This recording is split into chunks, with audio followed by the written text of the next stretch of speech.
Good afternoon and welcome to Education That Transforms. I'm Magali Arthis, your co-host, and again, it is such a privilege and pleasure to be here with you today, live no less, so that we can spend some time discussing important topics. Now, if you're wondering or if you have not seen our flyer, today you are in for a treat. We have joining us a group of panelists, should I say, beginning with Mr. Baldwin English Jr., who is an Esquire, former alumni of Miami Union Academy, and he's brought together a team of individuals who will introduce themselves later on to you, but who have lots to share with you. So before we begin, as always, please share this link with your family and friends. Don't forget to like and to subscribe as well so that you can be in the know as to what's going on here in the Southeastern Conference and for Education That Transforms. And then let us bow our heads for a word of prayer to begin. Shall we? Our most kind and heavenly Father, we do thank you for this opportunity. Thank you for this Sabbath rest and a time that we can spend to reflect on your goodness and learn more about the important things that make up the individuals who are here and also your children. Help us, Lord, as we discuss ways that we can transform your children today so that they can be leaders for you tomorrow. May all these things be done to the glory and honor of your name. In the name of Jesus, I pray. Amen. So, without further ado, Mr. Baldwin will be coming on and he will be presenting our panelists to you, and we'll get right into our discussion for today. Dr. Davis, Mr. Baldwin, welcome. How are you? I'm well, Magali. How are you? Doing well, thank God. It's such a privilege to have you here with us today. And as I was about to mention, Dr. Davis, I know she's here and she would also like to welcome you. So, Dr. Davis, welcome. Good afternoon, everyone, and happy Sabbath. Maggie, I think you did a wonderful job, and I know our guests, they all feel quite welcome already. So thank you. Thanks to all of our guests for being here. Thank you. And Mr. English, we will leave the honor to you today to present the panelists. So without further ado, Mr. Baldwin English, everyone.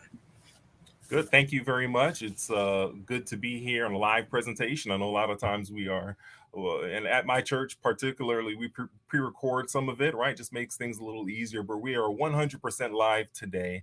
And I think we have a great panel of, I call successful friends that have all matriculated through our Adventist schools, both at the grammar and academy level, as well as through college and beyond. So I think we're in for a very interesting, informative, inspiring conversation this evening, and we're going to go ahead and get them in the room and introduce them to you all. So I'll ask them to come in one by one, I guess. Nick, if we can bring them in.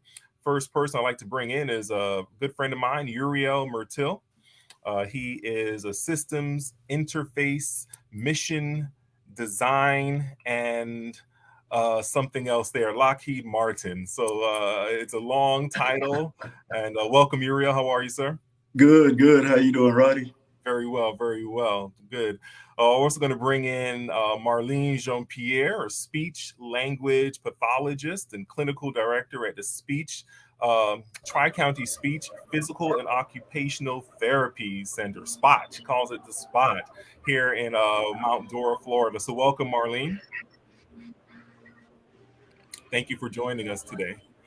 Next, we have Michael Gray. Michael Gray works at Advent Health, one of our own hospitals here in the Orlando area. Advent Health, he is in charge of a corporate supply chain. He's a project manager in that business unit. Welcome, Michael. Thanks for having me today, Roddy. Thanks for being here, sir.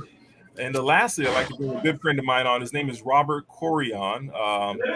He is a vice president at CAPS. And I think he may be having some announcement to make on that. I don't know, but he's a vice president there. He lives in Austin, and we're focusing a lot on our Southeastern Conference young people today, or professionals today. Young people, young professionals. I'll attach that to you all still. But Robert, I met in Houston, and the connection to Southeastern Conference is that you all just got Pastor Dr. Buddy Bird as your president out there in that community. He grew up down in the Southeastern Conference, so that's enough of a connection, right? Welcome, Rob. Thank you. Good. So I basically told everyone, your titles. I'd like for you all to, as one by one, just briefly describe your educational track, right? Because we're promoting at Seventh-day Adventist education, and the goal, as I see it here, is to show listeners, whether they're students or parents that are on the fence about whether they should send their children to one of our institutions, maybe some of the concerns that they may have is or surrounds whether their child will be successful, right, in the real world, so to speak.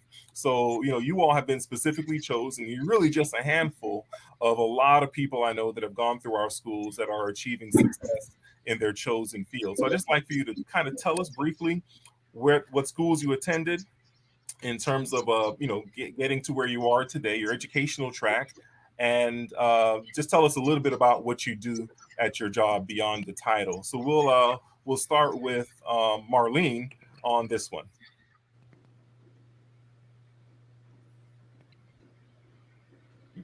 Making sure. Can you hear me, Marlene?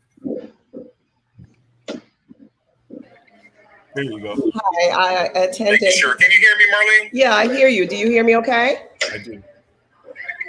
There you go. Hi, I attended. Sure. Can you hear me, Marlene? Yeah, I hear you. Do you hear me okay? Okay, there's a little bit of a delay. I think it's a little bit delayed on my side. So let's get that fixed. Give me 1 second. We're going to flip over to Michael Gray, and we'll try and get that audio fixed on your end. So, Mike, if you can hear me, go ahead. Just tell us a little bit of your educational track and what it is that you do at Advent Health. Would love to, Roddy. And for those that don't know, Baldwin English to me is Roddy. He's the older brother of one of my lifelong friends. So I don't understand who the Baldwin is. I think Baldwin to me is what we call your dad when he's not around. So, but as far as the educational track and what I do, Adventist education has started for me. I think kindergarten at My Meeting Academy.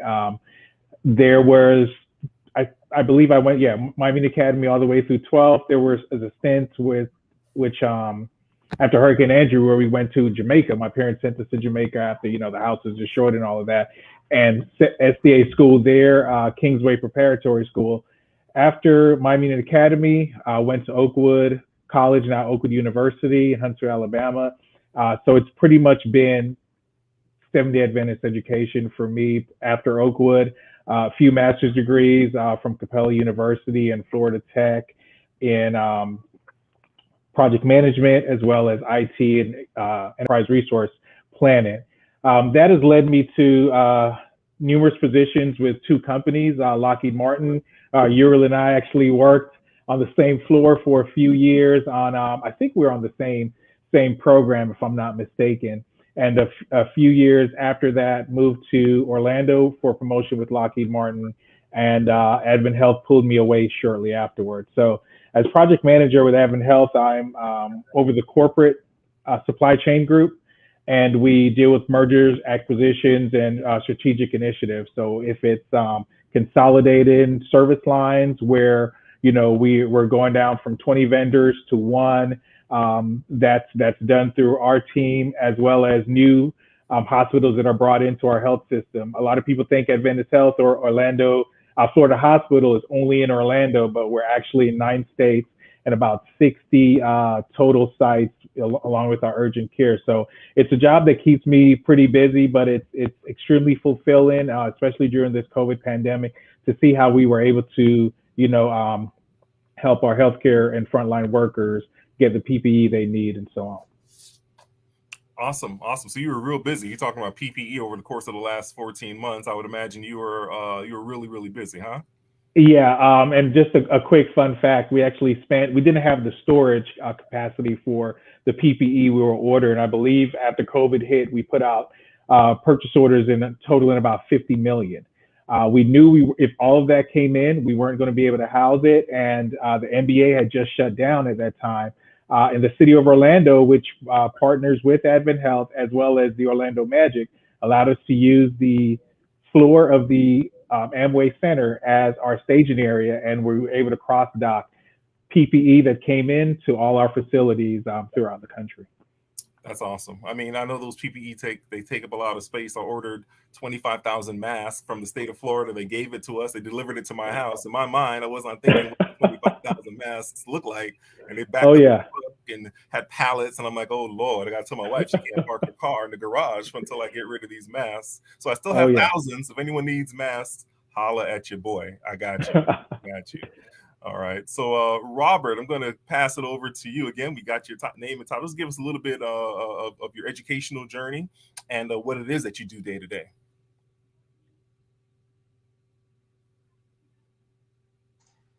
Okay. Thank you, Roddy. And like Michael, I call you Roddy as well. That's right. That's right. So my educational background, I started in public school through 8th grade.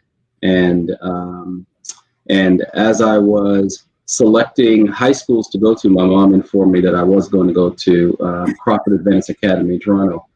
I was not happy about it, but I grinned and bared it, and we made an agreement that I would go for 2 years, and then she would let me leave, and I would go back to public school, and if I liked it, I could stay. So I went through 9th grade. I really enjoyed it, better than I thought I would. But I left and went to public school for 11th grade. It was then I realized the difference in the relationships you have with your teachers. They actually care about you. They care about you personally. They care about your education. They care about your family. They care about your financial aspects of being able to afford the school. And in public school, I felt like I was just a number. I was just, an assignment to a teacher or a grade. And so I did not stay beyond 11th grade. I went back to Crawford and graduated from Crawford Advanced in grade 12. And then I went out to Andrews, where I majored in aviation engineering and graduated from Andrews. I did have a little bit of a eureka in my last year. The program I was in was a 5-year program, and the last year we spent a lot of time on the computer systems. And it was then I realized, man, that's really what I want to do the rest of my life. So, but I recognized that if I made a change at that point, it would just extend my time in university. So I decided to graduate and then get training after. So. So it was then I took some software classes when I moved to Texas. I took some software hardware classes from University of Houston, and that's how I ventured into software engineering, where I've spent most of my career as a software engineer, as a technical architect, as a project manager, and I spent many years working overseas, as you recall, lots of different projects across. From Australia to the UK to the Middle East. And then in the last about 5 or 6 years, I joined a company called Catch, which is where I am right now, as a senior vice president for delivery and operations. So essentially a COO position, running the North America business. And you probably don't know it, but a lot of you interface with Catch every day whenever you take a toll road. It's our technology that builds that. Whenever you have the tags in your vehicle to go through the gantries, it's our manufacturing facility in Canada that produces that. So you're welcome. So yeah, our purpose has been to ensure that there's less congestion on roads and providing those sort of toll roads, which are essentially per use. People use them at will, and if they choose to use them, they pay. I think when you did the introduction, Roddy, you started by saying the announcement, but I have accepted a position at Dell Computers here in Austin as their vice president for their project management office. So I'll start there in August. And is that a U.S. vice president type territory? What's the territory in that position? It's a global position. Yeah. Yeah, that's a real deal, man. What's that? A top 50 company? Top 28 on the 500. Come to on, be exact. man. Come on. That's a big deal. That is a big deal. I So appreciate it. congrats on that. And before you leave, can you fix my SunPass situation, because it keeps disconnecting from my payment, and then it goes through and it's saying you haven't paid. It's embarrassing, but we'll talk about that after. I got you, man. I got you. Figure it out. And Uriel. So Uriel, he works at Lockheed, and I'm curious as to how Uriel is going to describe what he does, because he has never told me after all these years, and he can't tell me. So Uriel, I'm going to put you on the spot. Just kind of describe your journey, education. I will say this interesting story that Uriel and I met in 6th grade, right? Was it 6th grade he came to Union? And you came probably, that was my first year at Union as well. You came probably a week or two late. I'm not too sure, before school had already started. And I'm shy and I was quiet, but our teacher at the time, Miss Harris, Regina Harris, pulled me to the side and say, hey, sit next to this Uriel kid, whatever, student. He just came from Haiti, and his English may not be strong or whatever. I'm like, all right, I'll try and help him out. So I sit next to Uriel. I'm like, hey, how you doing? He's like, hi, I'm Uriel. And he had no accent. He knew everything. I'm like, dude, like, how did you do that? So I don't even know how you did that, if you were just watching American TV in Haiti. But he came here, just hit the ground running. Where Uriel has been a good friend of mine for a long time. So Uriel, just kind of explain your educational journey and what, if you can, what you do at Lockheed. Sure. Just to piggyback on the story you just gave, I had a friend of mine who bootlegged cable in my house in Haiti. So I grew up watching American cartoons. So transitioning was no problem for me. Gotcha. That makes sense. So just a quick background. I went to SDA schools all my life. My dad's a minister, so I went to church school. When I moved to Miami, I went to GMA, and then I went to Union. And one of the biggest impacts, I would say, for Christian education is you get put in a setting where the influences you get on your life are mostly positive, versus the wide range of influences you have in a public school setting. So I got to Union, and as you know, that's where I met Roddy. Marlene, who's also on the call, I've known her since 1st grade. Wow. Mike and I, as he said, we worked on the same program.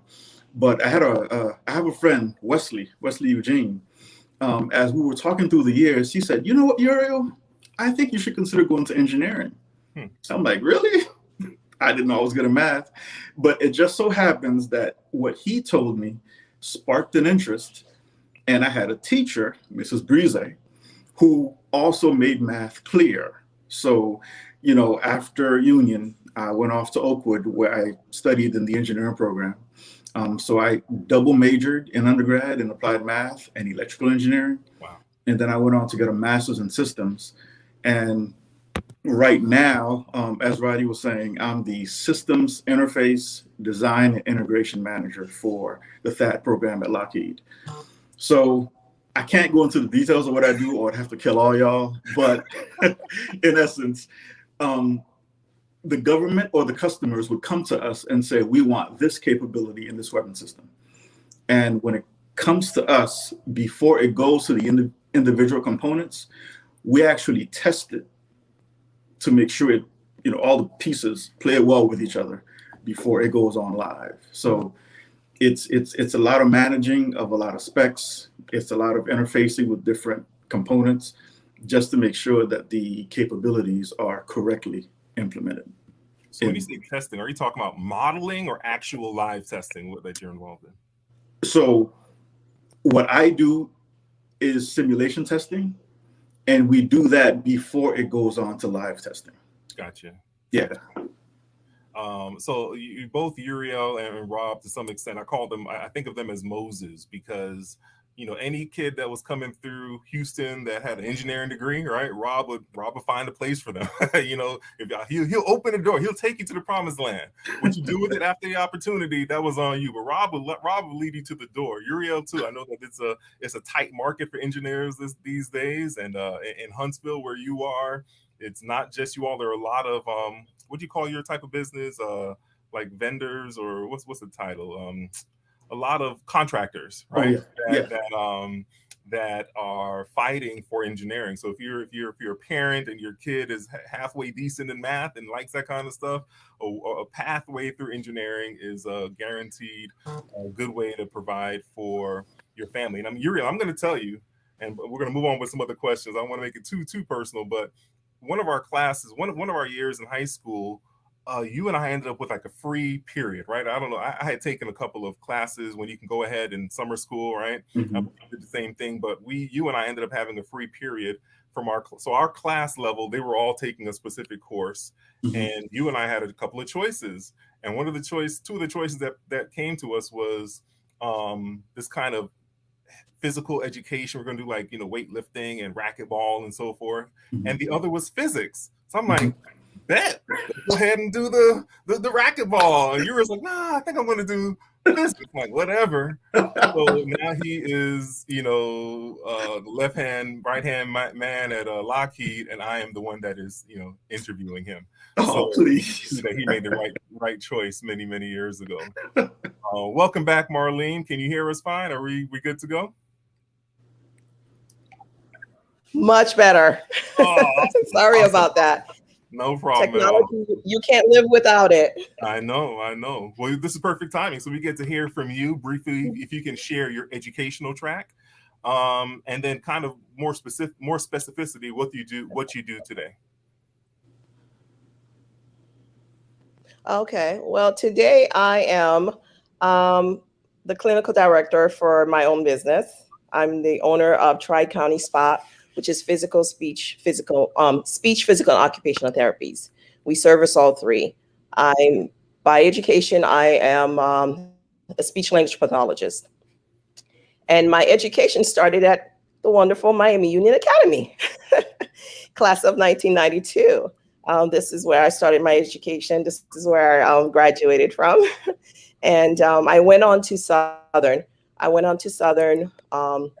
In order to, at the time, I was actually thinking I was going to go into pharmacy, and that ended up changing a bit.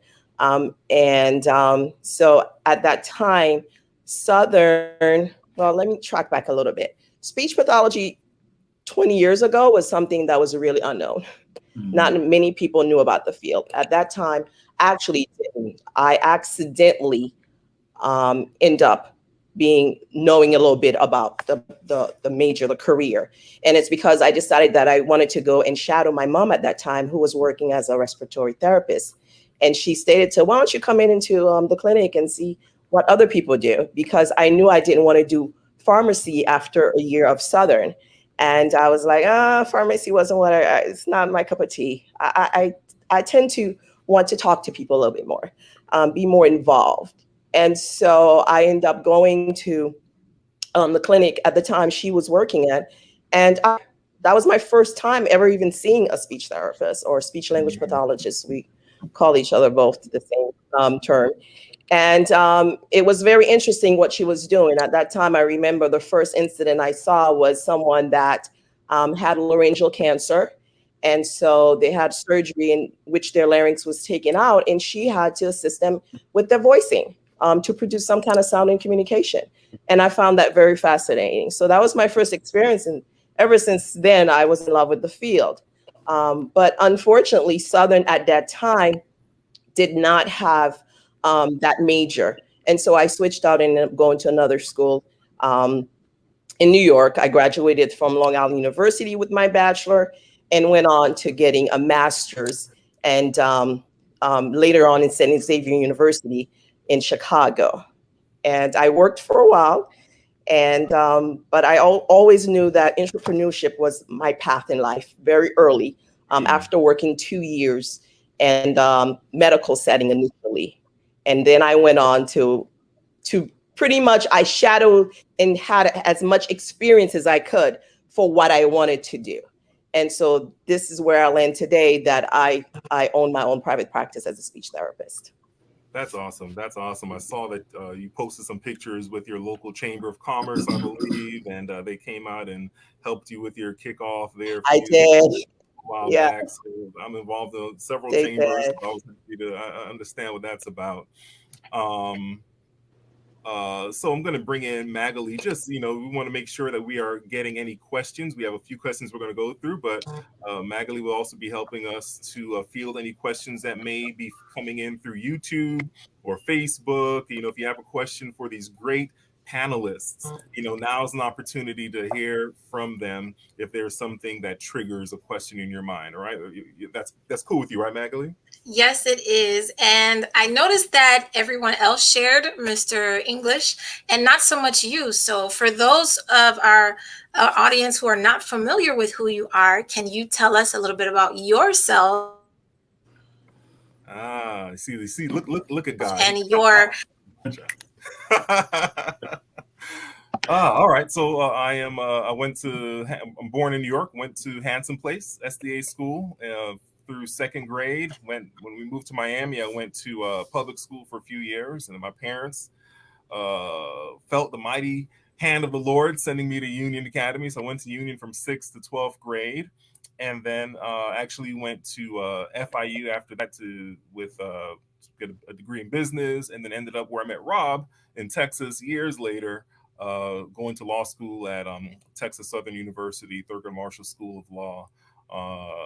Practiced law for a few years. Currently, I'm in the business side with a Florida Power and Light external affairs manager there, and I love what I do. My wife is jealous of me because I wake up every day whistling and then coming home excited about what I do with all these interesting stories. So thank you for that. So feel free to jump in, Magali, when there is a question that you feel we should share.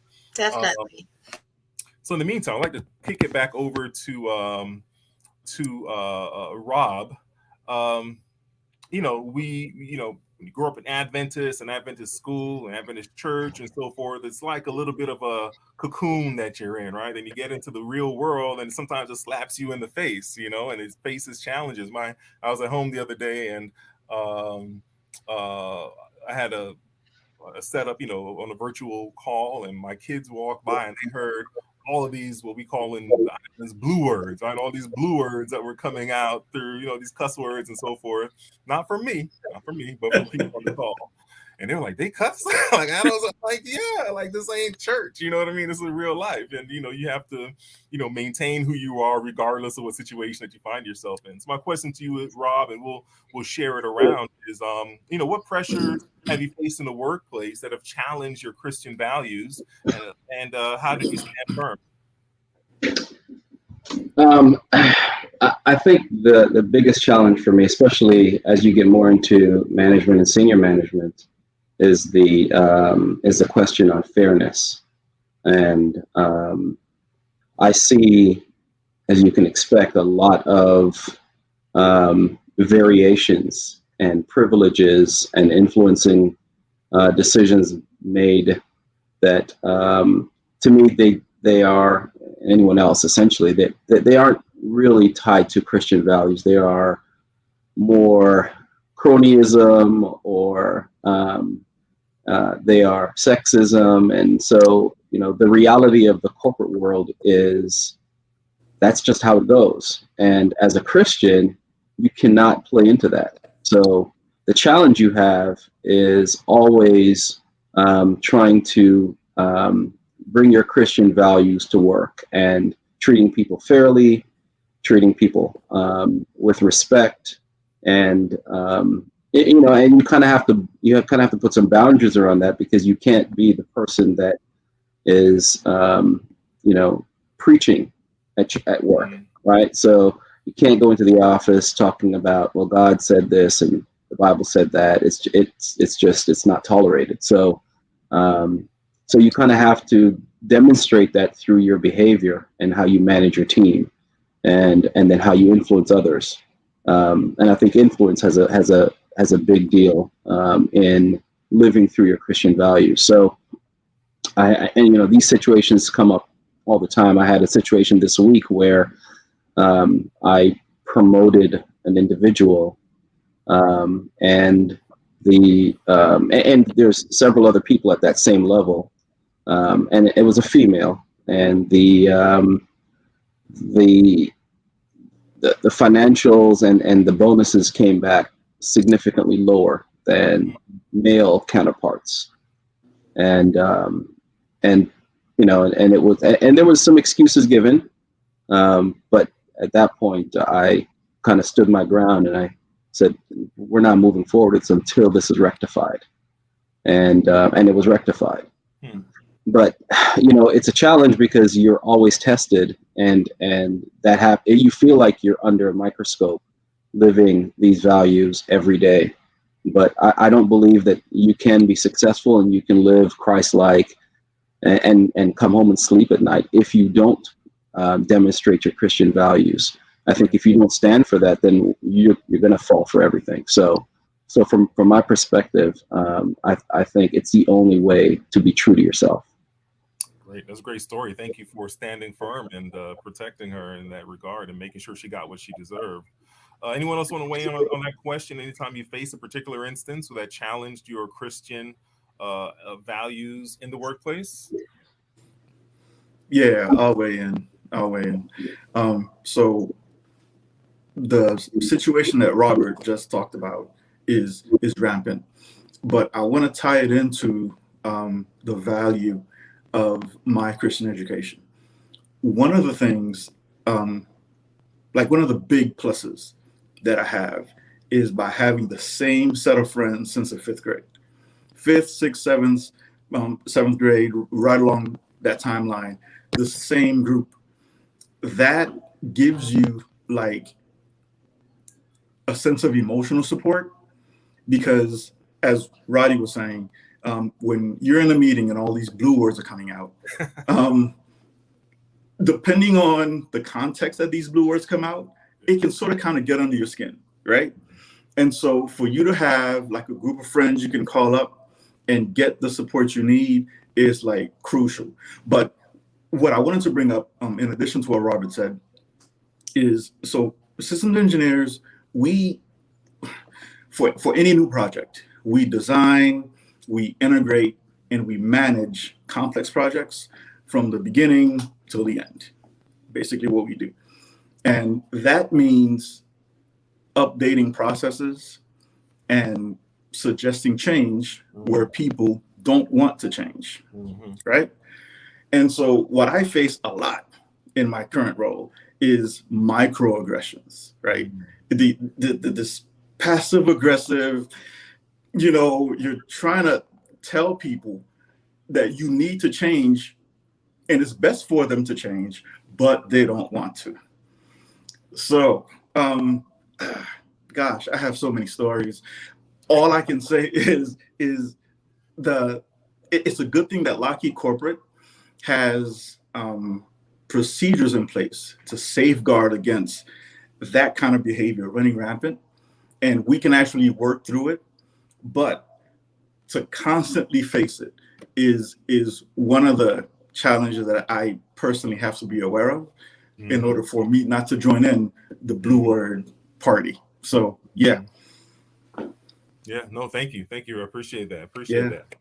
Mike or Marlene, any of you want to weigh in on this particular question? Challenges that you face that challenge your Christian identity? Yeah, most definitely. I think kindness goes a very long way, because just again, like Uriel said, my class of '92 from Union. Having like-minded people around you makes such a huge difference as far as setting that foundation from a pretty young age. The friends I have are 30 years, plus.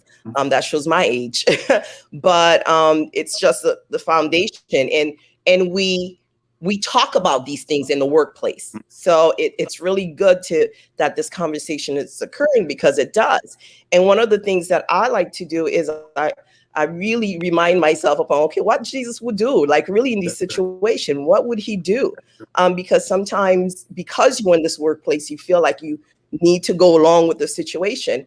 But with me, I always try to be extremely ethical, because working in the healthcare, I've worked in both education and healthcare sector, and being in that, at the management level, administrative levels, there are a lot of things that could be very unethical in order to show the numbers are proper, in order to show that you're producing and so forth. So there are many stories that I have as far as at the management level, because I've been a rehab manager and then facilitated multiple schools within special needs.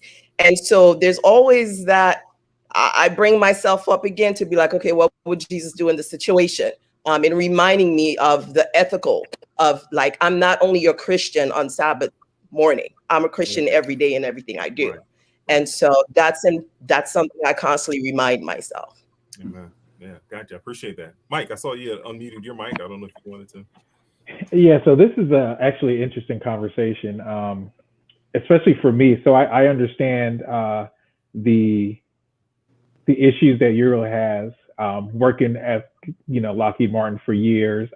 Just that defense environment. You're talking about the blue words. You're going to hear that in all meetings. So transition though now to a Seventh-day Adventist institution where you're not going to hear that, right? The majority of your manager level and up are going to be Seventh-day Adventists, have a Seventh-day Adventist background. A few weeks ago, and we have, we will start meetings with prayer, or in some cases, staff meetings will have devotion, so on and so forth. And this is, I'm not sure how it really works on the hospital level, because, people are there more so for, their skills versus educational background or beliefs. But at corporate, that does happen. We're going to start with prayer. We're going to have worship and staff meetings and so on. And I had to do worship about 2 weeks ago. And I reached out to my brother because he always has some great devotional thoughts that he just has like stashed away for just these times. So he sent me one that had to do with giving thanks. Like being in the pandemic era, I felt that was that kind of that would work. But I had a meeting. I think this was a Thursday morning staff meeting where I was going to provide devotional, and we had a meeting Wednesday afternoon, and it brought back that the microaggression and the unchristian-like attitude. So we have leaders that are Seventh-day Adventists to the core, vegetarian. Vegetarian. We don't wear jeans for the some women don't wear jeans and so on and so forth. But anytime and I'm not going to say titles because I'm not sure who's going to be on this call, but anytime a specific African American woman makes her case, which she's talking about her specialty, she's there for this reason, she's an executive for this reason, it always comes back and talking her down and questioning this and that, so on and so forth. And it led me to turn the devotional to being Christ-like.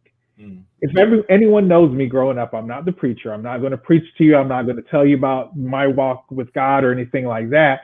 And this is something I definitely need to work on. But what I do believe is you're going to know based on your interaction with me that I'm a Christian. You're not going to have a negative experience with me no matter what's going on that day, so on and so forth.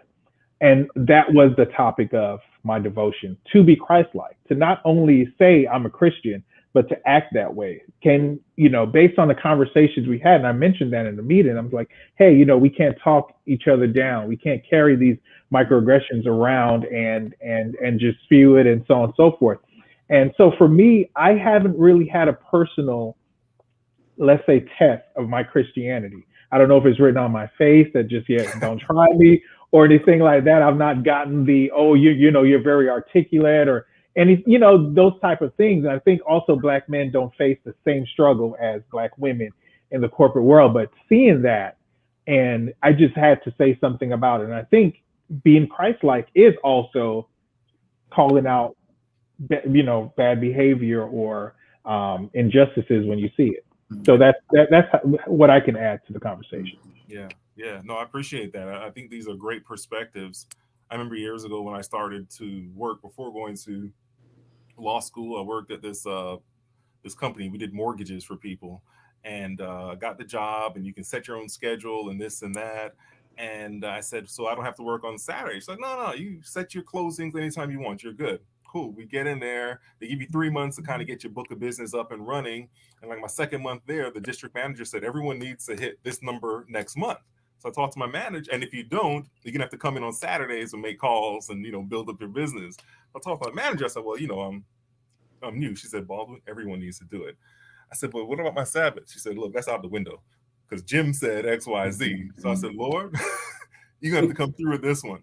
That next month, I hit double what the goal was and never looked back. I never had to step foot, never got any pressure. No one ever asked me. Even with the job I have now, they gave me the offer and everything was cool. I said, look, I'm Seventh Adventist. They said, all right, hold on, let me call you back. And I'm like, oh, Lord, what am I going to tell my wife? Well, we're supposed to move from Tallahassee back to Miami is expensive. I need this. And they came back and said, no problem at all. So, I think when you lay that out there, certain things in the beginning, hopefully they respect that the rest of the time that you're there. So, there's a story in the Bible about Ruth and Orpah and Naomi, right? And, the story that all of their spouses died. And Naomi was heading back to Judah, and Ruth and Orpah, who I think were sisters, if you read certain texts, were following her. And then she told them the second time, go back to your people. Orpah said, all right, I'm out. And Ruth said, no, your people be my people, your God, my God. You all know that story. And then, so what happened to Ruth, right?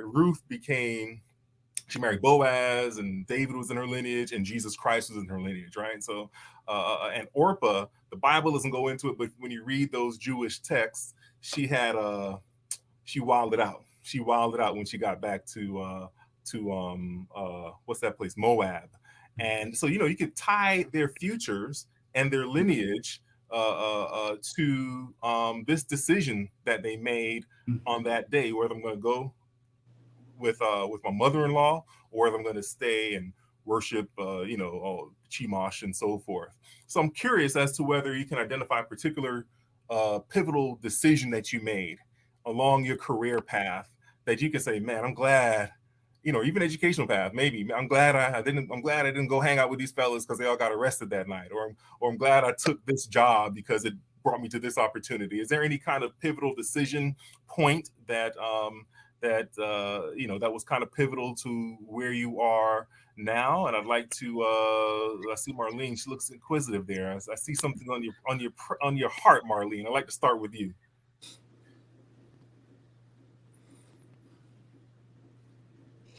Okay.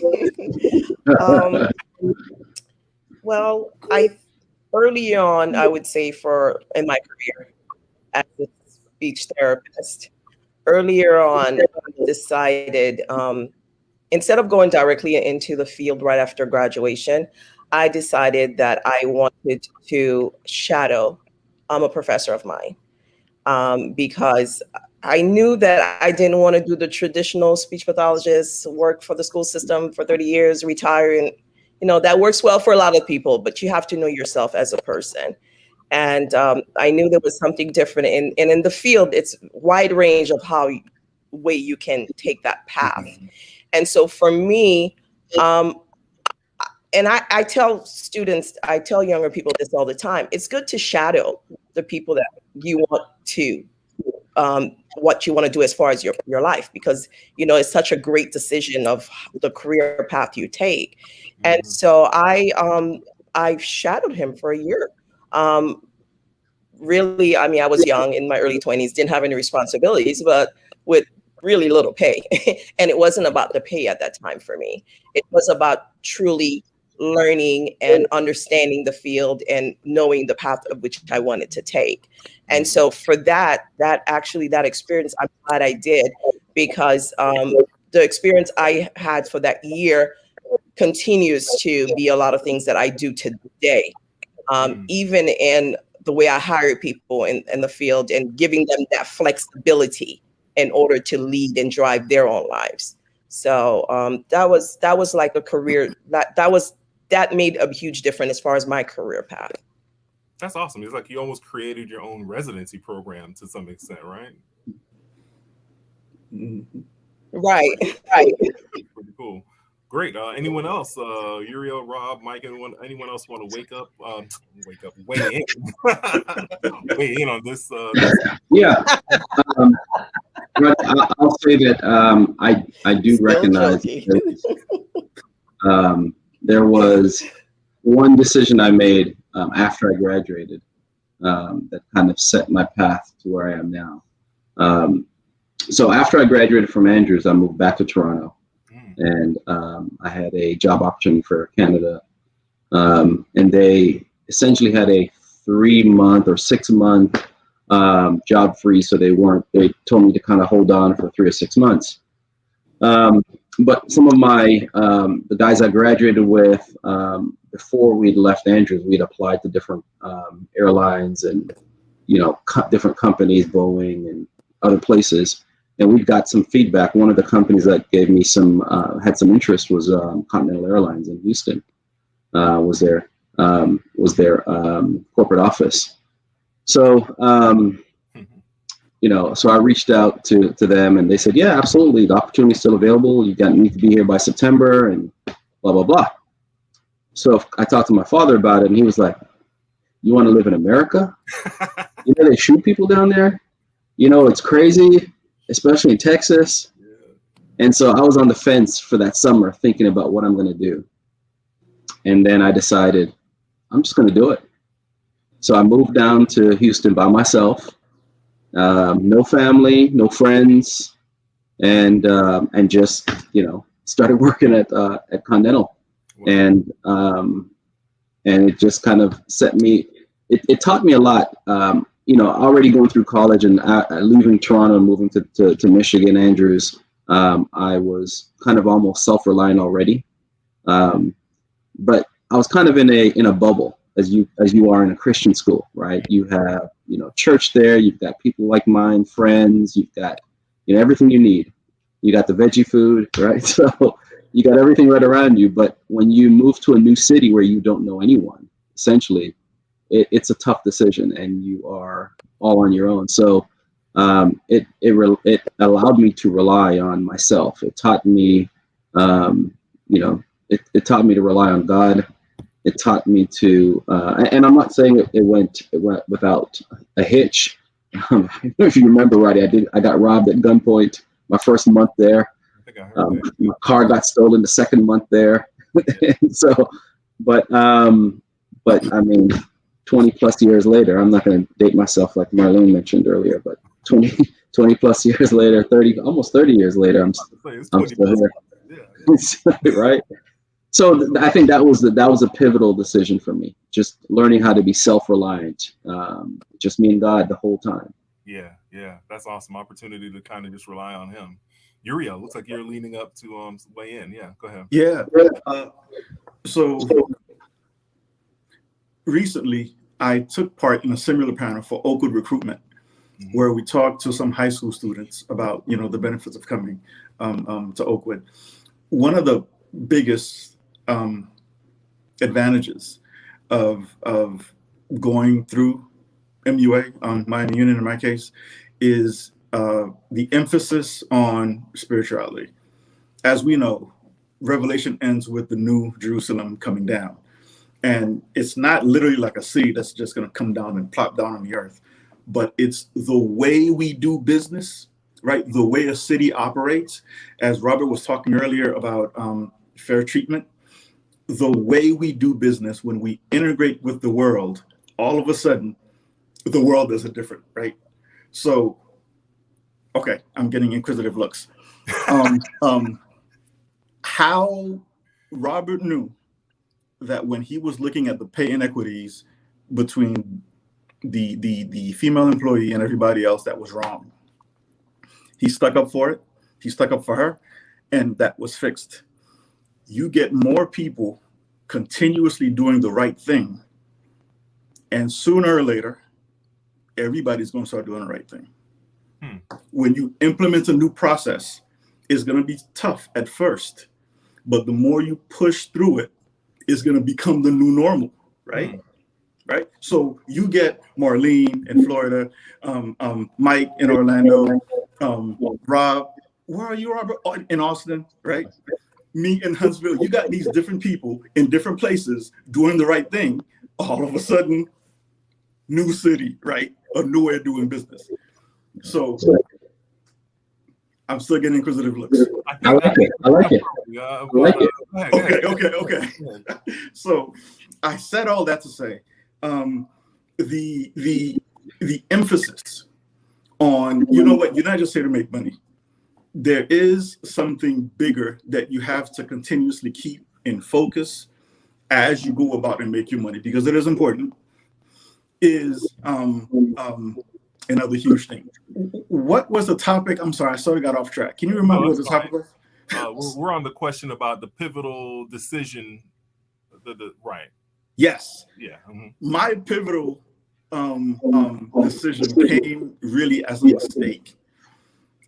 We had at Lockheed, there was mold that they found in the walls where I was sitting.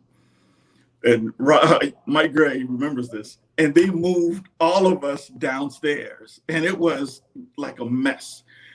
I got stuck in an office, like it was a cubicle, but because they were running out of space, they stuck two of us in that cube.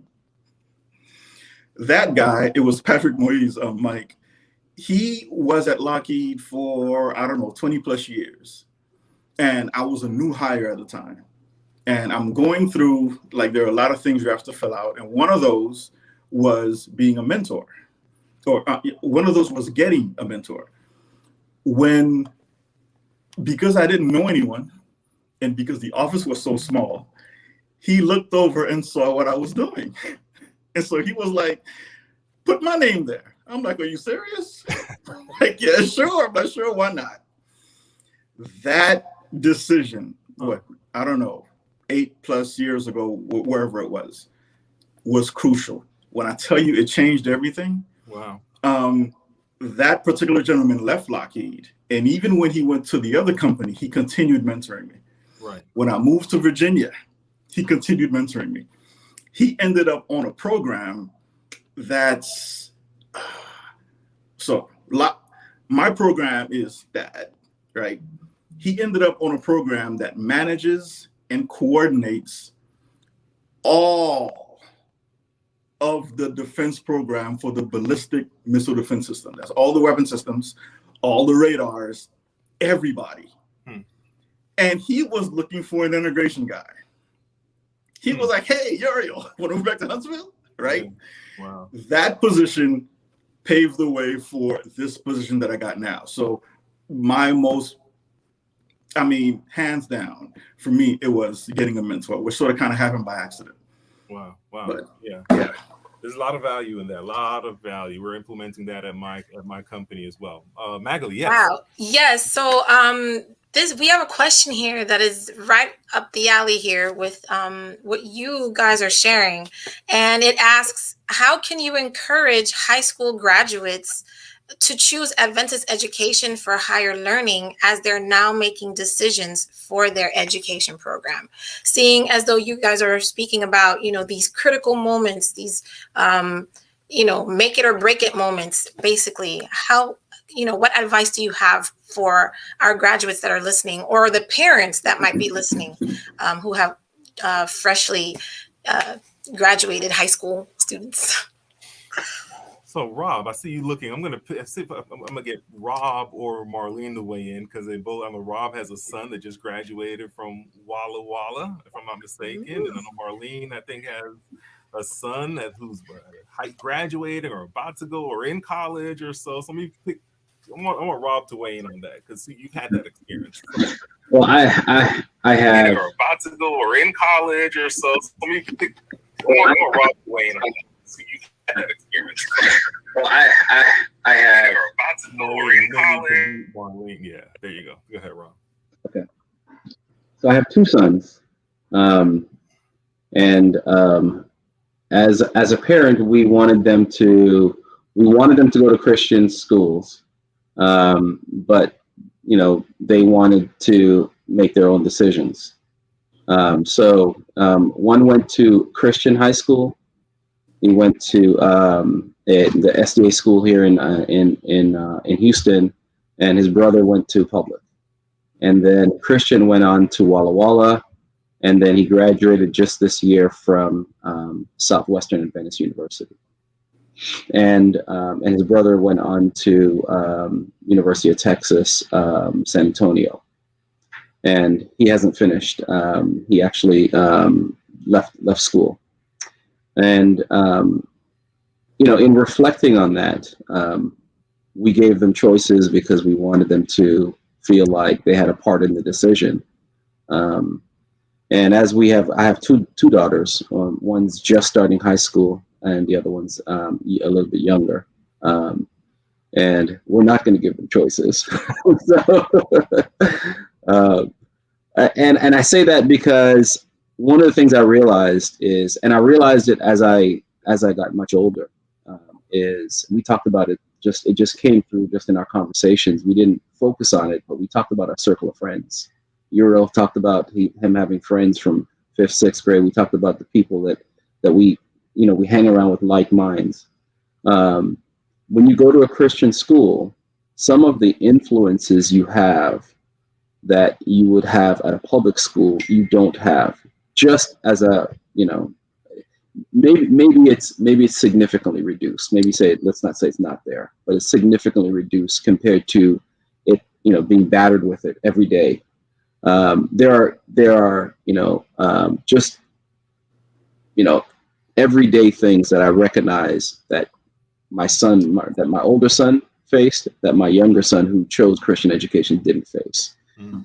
And it allowed Christian to stay more focused on completing his education, and in the right Christian environment, and all of the things we expect.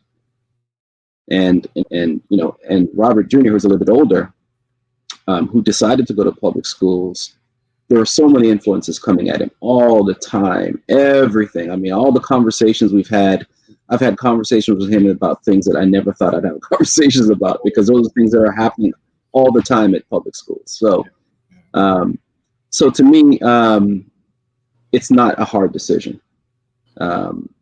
If you look at, when I think about the output, there's a perception, and I know you guys who are, who do hiring all the time, there's a perception that the public universities are better. But I absolutely see it hands down that it's not better.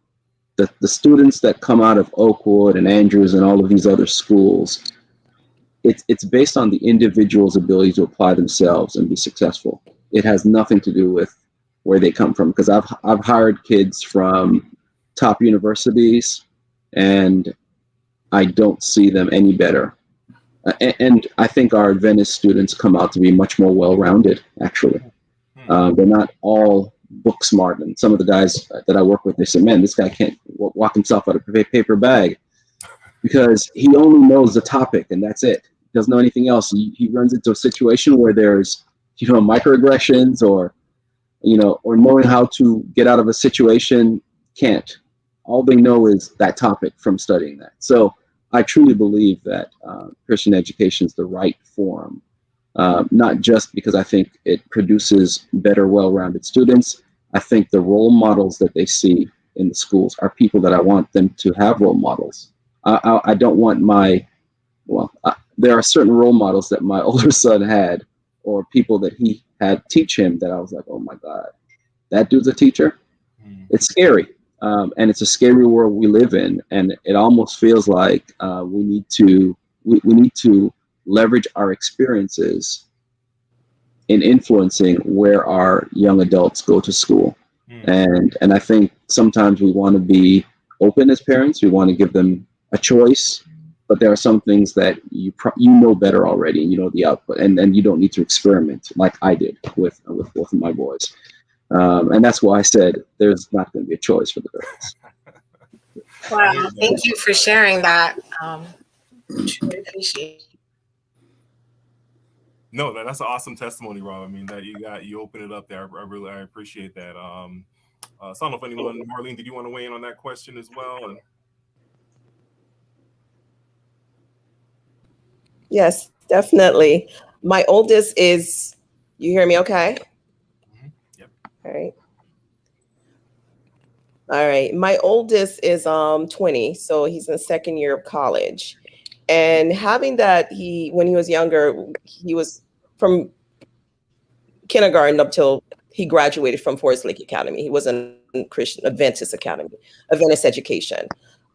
So when it came time for him to go university, I let him up to him to make that decision, because we felt that, we gave him the foundation as far as where he needed to do and what he wanted for his life.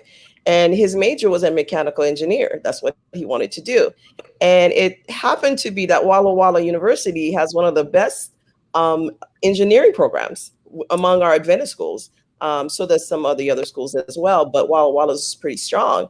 And so, to my surprise, actually, he wanted to go to Walla Walla, which I, secretly was ecstatic, but at the same time, it's so far.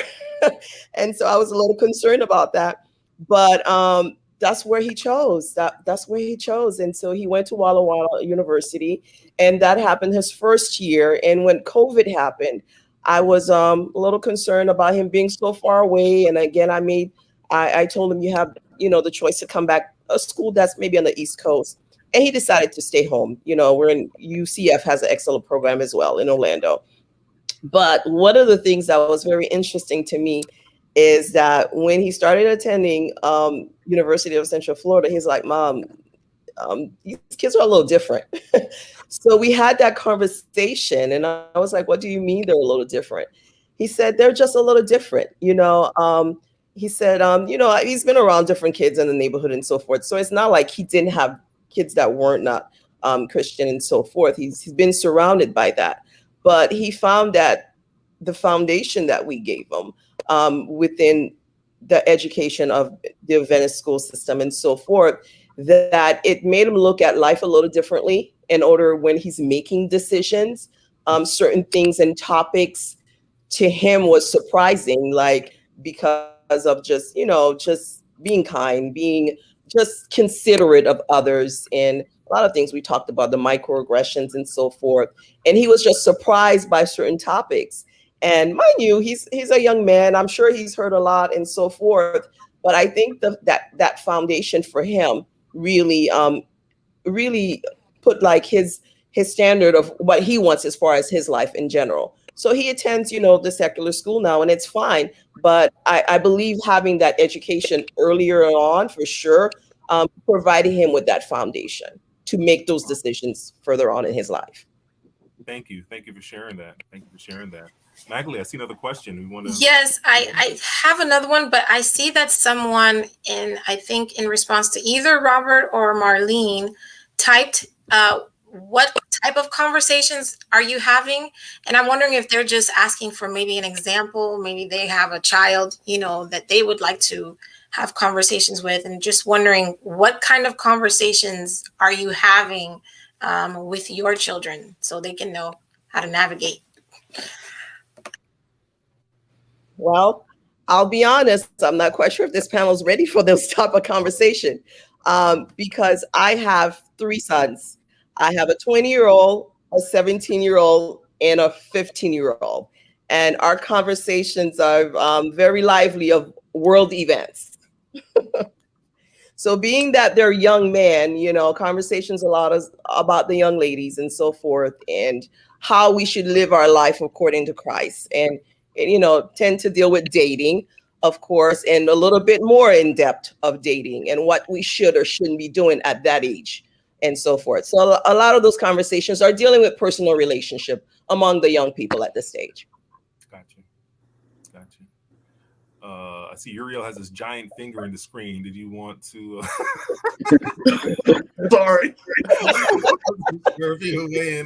No. I actually have to step away. I have to get my charger, and I was emailing the admin. I'm so sorry. Okay, Uriel, you want to say something? Sorry. All right. Only you, Rodney. Only you. So I see another question here, and it says that there is a myth that Adventist Christian education does not prepare students for the real world. So I think this would be a great one to field to each one of you. Do you feel that you were personally shortchanged in any way? And now I'm hearing that some of you are, not only have you gone through Adventist education, but now your next generation, your children, are partaking. So, can you share with us about how you feel? Sure. Since I just got called out for my finger, I'll start. Being dragged through church all my life, right? Prayer meetings, all night prayer vigils. There are things that Haitians do that was really impactful for me. And those things are, we call them experience. It's like testimonies. Testimonies, as you all know, is when someone faces a dilemma in the real world. And, God seems like he's not doing anything. The value I find in Christian education is that it reinforces what the parents are teaching at home. But two, in addition to having that support network, it gives you the strength to do what's right, because God's going to do something. He did it for Marlene. He did it for Michael Gray. He did it for Roddy. He did it for Magali. He did it for Robert Corian. And you're like, you know what? This is what I know I have to do. So it's funny, because when you take a stand, the influences you have in the other people of the world are also something you have to take notice of, because they're also being changed by observing the heat you're going through. So I don't think a Christian education shortchanged me at all. In fact, I think it, as Robert was saying, I think it made me a better, more well-rounded individual. Yeah, let me add to that, Roddy. Go ahead. I noticed even from high school that because of the friends and the relationships that I created in high school, I tend to be more competitive and wanted to learn more and wanted to be near the top of the class. And when I was in public school for that 1 year, for some reason, that wasn't the focus. It was more social. It was more sports. It was more events. It was more things happening in the weekends. It was not scholastically focused. It was not more educational focused. And even when I went through Andrews and finishing, I also thought, man, how am I competing against people that finished at all these top universities? But as I got into the workforce, I realized that I was prepared. And I think there's two things. One is I think the schools, the education that the school provides is comparable. And I think you as a person have to also be willing to dedicate the time it takes to prepare yourself. So I think the question really isn't whether there's a myth around that. I know there is a myth, but I think the question is really, can your child get lost at a secular university easier than they will get lost at an Adventist university? Because I think that's exactly what happens. At an Adventist university, the school, the programs, they almost protect them. They almost force them to ensure they have an opportunity to be successful. You will not get that level of oversight at a secular university. At a UT, you're one of 100,000 students. Don't nobody care about you, right? So I think that's the difference. And because you are more focused, maybe because your friends and the school provides that sort of, call it governance and assurance around your education, I think as a result of that, you retain more and you are able to demonstrate that in the workforce. I can't, when I think about the 5 years I spent at Andrews, I have not seen anything harder to get through in my professional life than getting through, especially my last year. That was the hardest thing I've ever tried to accomplish. And most of you guys who did engineering know how hard it is. But that last year, man, I've never seen anything else harder. So yes, it prepares you. Good. Mike, you want to weigh in on that? Yeah. So just to add to the conversation a little bit, I think the selling point we have to give to upcoming graduates, recent graduates, as it concerns our Adventist, not just Christian, but our Adventist universities and colleges, is that the curriculum is the same. It's typically the same across the board. The professors you're going to be sitting in front of have usually the same degrees. They may not have written as many books or have published as many articles, but it also means that they actually have time, as Robert said, to care about you. I think, though, the biggest selling point, and I think we've all attended, for those that have attended Adventist higher education institutions, that network. So University of Florida, of course, has a huge alumni network. Florida State, University of Miami, Texas. But the Oakland University network and the Walla Walla University, the Loma Linda, the Andrews University, the Southern University, that alumni network is growing. Working at Lockheed, when I used to have to travel a lot, and my coworkers were always amazed that I knew someone in the city I was going to. How do you always know somebody where you're going? And that's because of that network. So you would think, okay, you're going to an Adventist institution, it's not going to expose you to the world, but that's the least truth to it. I met folks from Canada, folks from Bermuda, folks from California. I met my wife from Seattle, Washington. The Adventist institutions, they give you a little bit of everything. Now, they don't shelter you from the world, and that's the difference. The difference is we don't want to ever be sheltered, but it kind of keeps you out of the world. And so, again, selling point is you're getting the same education, but you actually have professors that care about you. You're building a network of like-minded individuals. From Miami Union Academy, my graduating class, I can't tell you someone that's not doing well right now.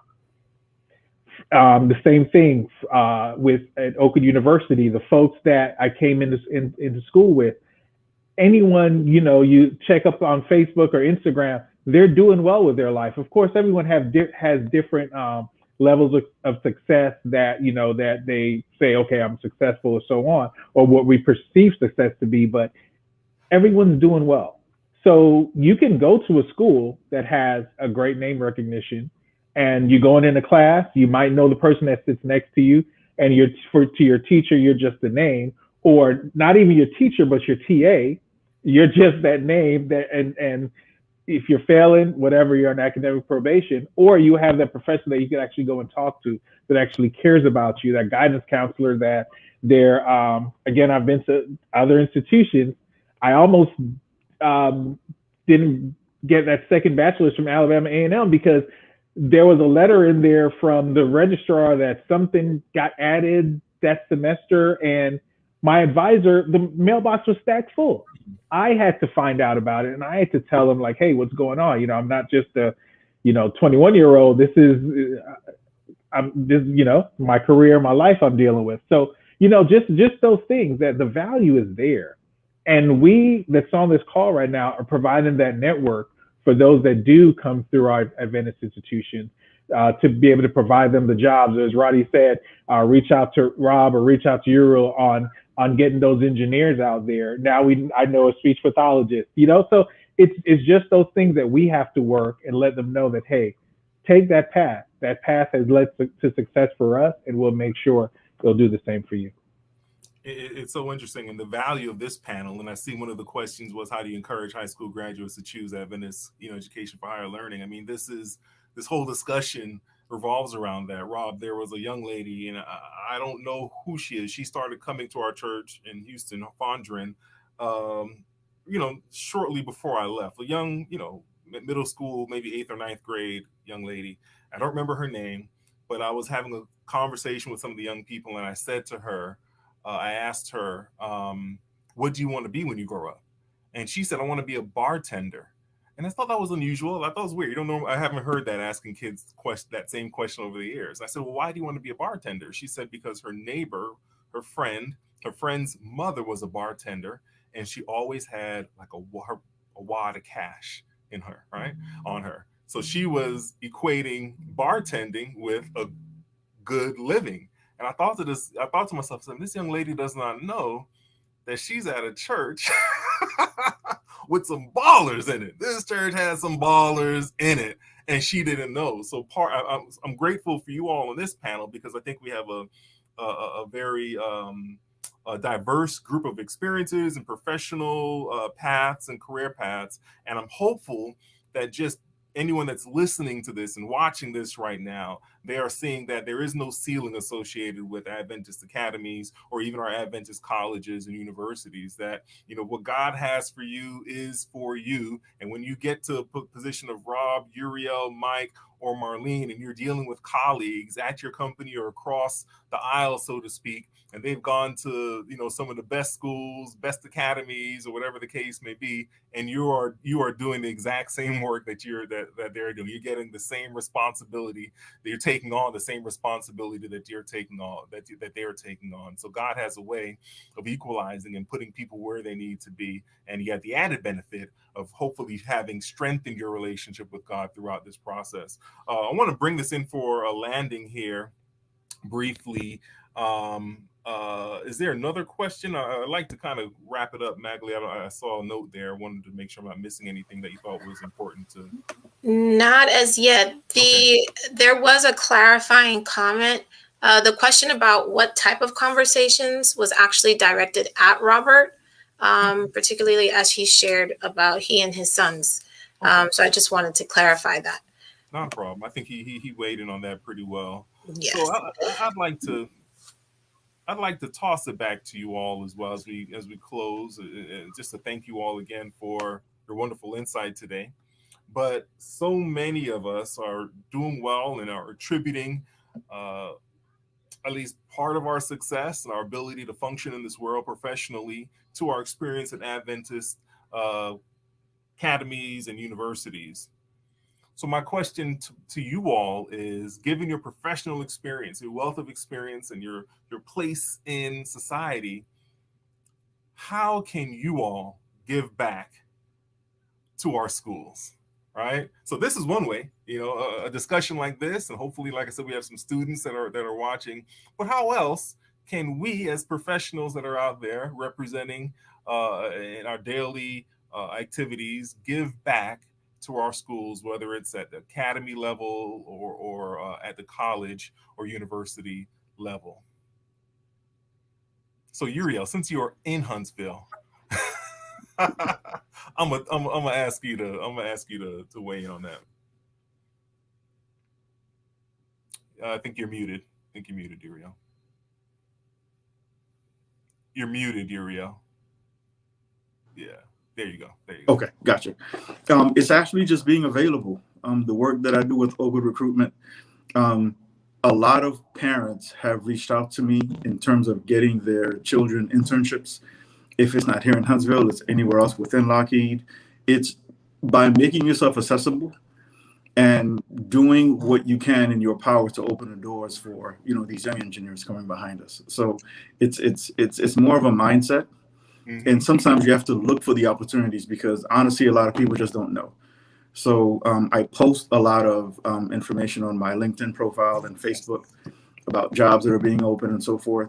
So it's just having a mindset to give back and to help those coming behind you.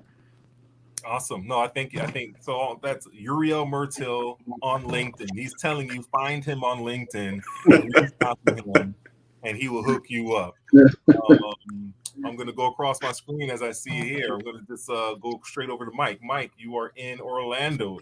You went to Oakland. You went to Union. You are in Orlando, where you have other Adventist schools there. So what opportunities and how best can you give back? So as you said, being here, that's the first step. A few months ago, I had a candid conversation with the leader of our group, and the conversation was concerning the residents that we have at Advent Health corporate.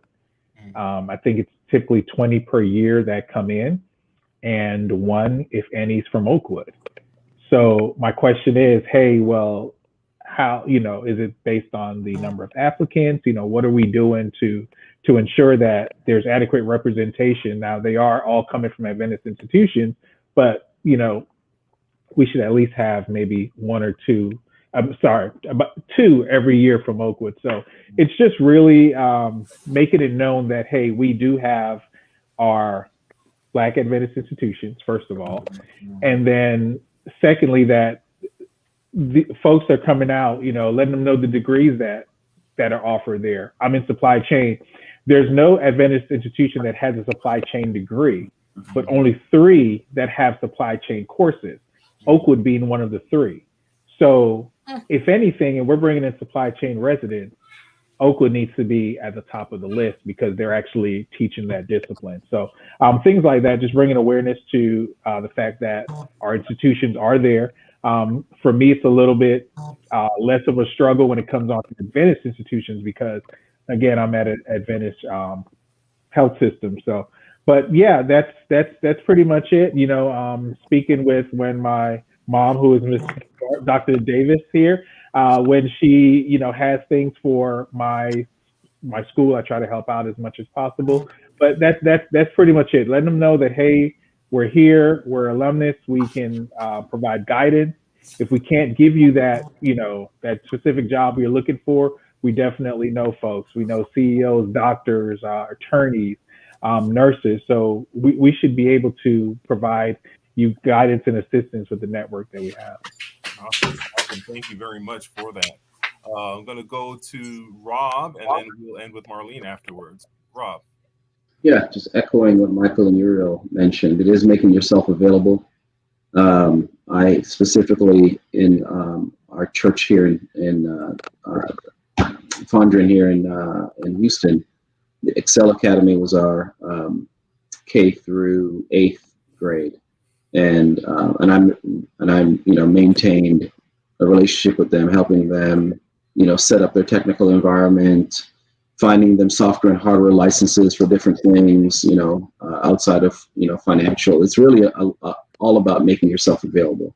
But in addition to that, it's almost to Uriel's earlier point on mentoring, building relationship with students, whether they're at Oakwood or whatever the university they're attending, and then, offering and helping guide their career from the time they're in high school through they become, they graduate and take on a professional responsibility. And it could mean sometimes, and many times actually, creating job opportunities for them through your network, through your current, organization. But the bottom line is all of the above is what it takes. I think we have a duty to not pull the ladder up as soon as we get there. And that's something that that is, deep in my bone, that I've always tried to help influence others and provide job opportunities. And I think that's what we have to do as we become successful in our careers. Definitely seen you do that many, many times over. And Marlene, same question for you. She may be frozen there. It looks like. Yes. All right. I always forget to unmute.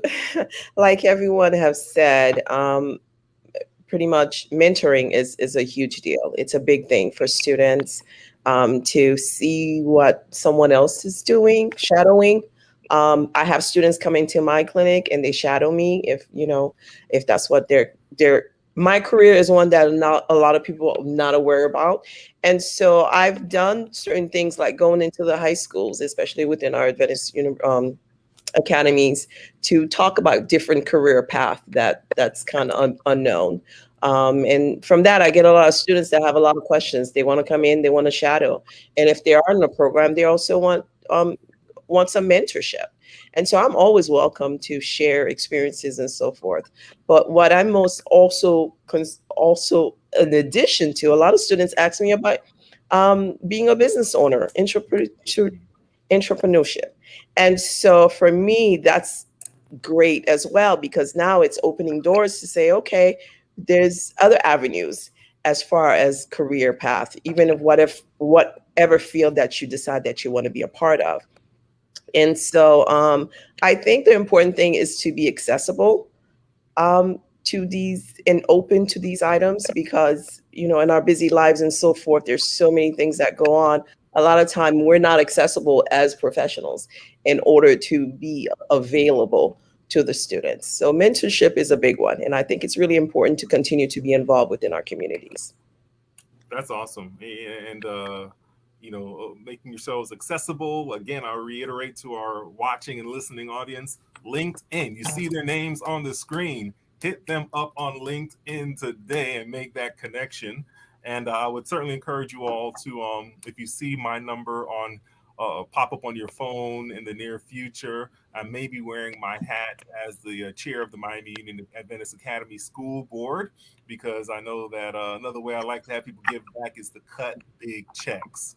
So if you see my name on your phone, I'm probably going to be asking you to cut a check for a specific program. Please answer or respond via text. So everyone, thank you so much. Rob, Marlene, Uriel, Michael, Magali, Dr. Davis, thank you for the opportunity to bring these wonderful people together. I hope and pray that people have had received some I would say some assurance that our Adventist school system from K through 12 and beyond does not hamper, but it really can enhance the professional outcomes for our young people. There are plenty of opportunities and plenty of mentors available for you as you all are thinking, as parents, potentially thinking about where you want to place your children in the fall. So I'll pass the mic back over to you, Dr. Davis.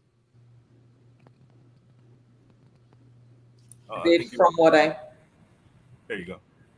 Okay. Yes, I was saying thanks so much. I have benefited from what I've heard, and I am eternally grateful for all of you coming on and sharing your experiences. Thanks to Magali for what she has done in terms of helping to navigate this process this evening.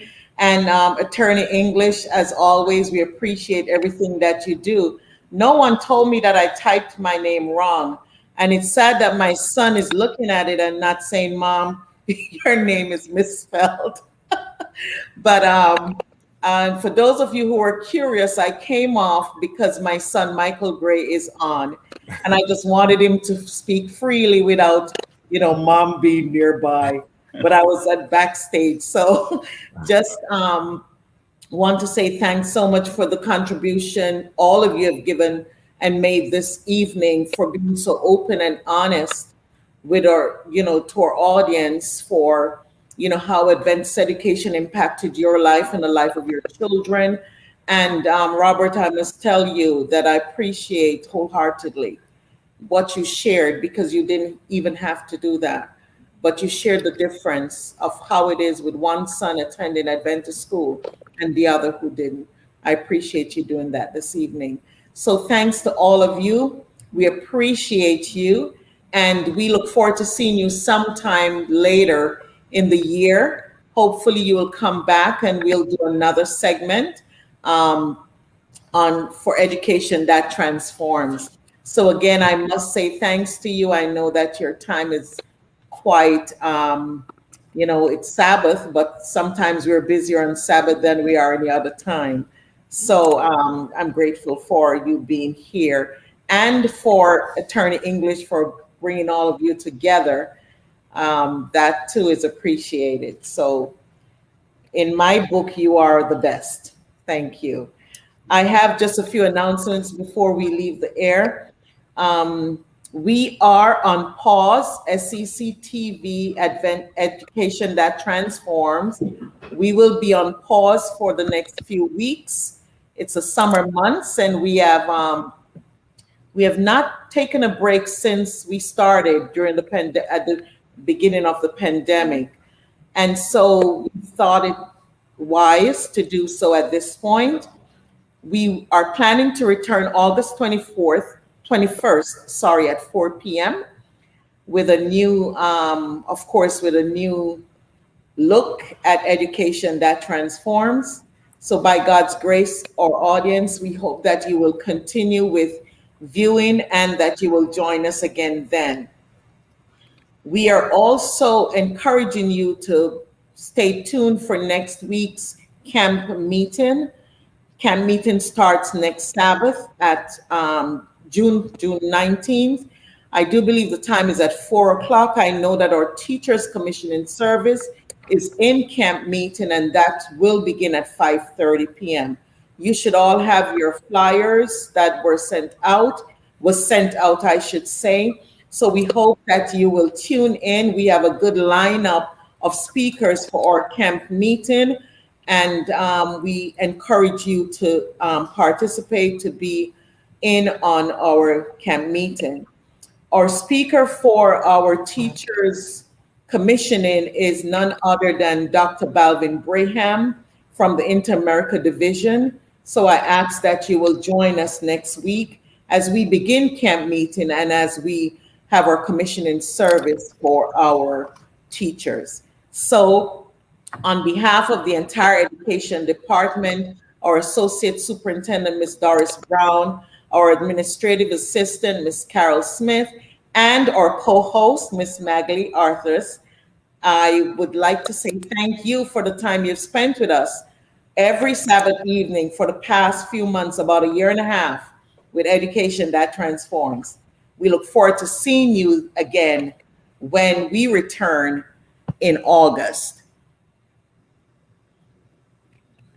So right now you're seeing the video stating that we will be back next time, August 21st, and we should have our camp meeting flyer. Okay, there it goes. So there you are, you have it, camp meeting 2021.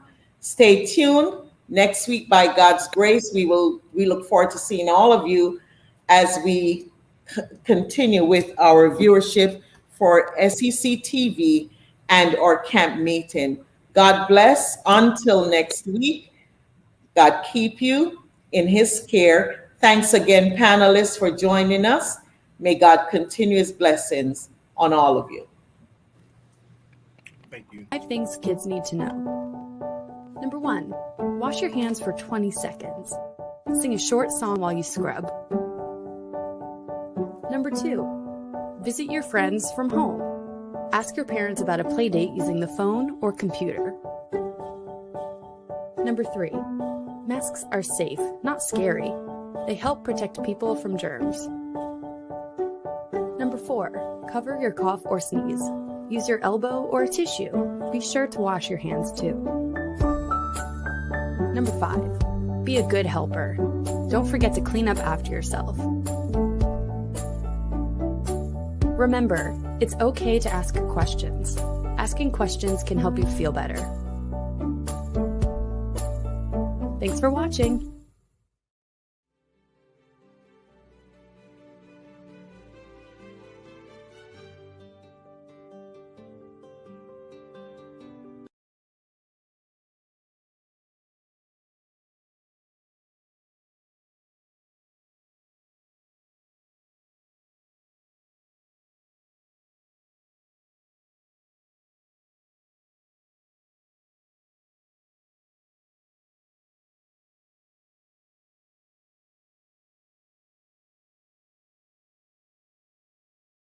Thank you.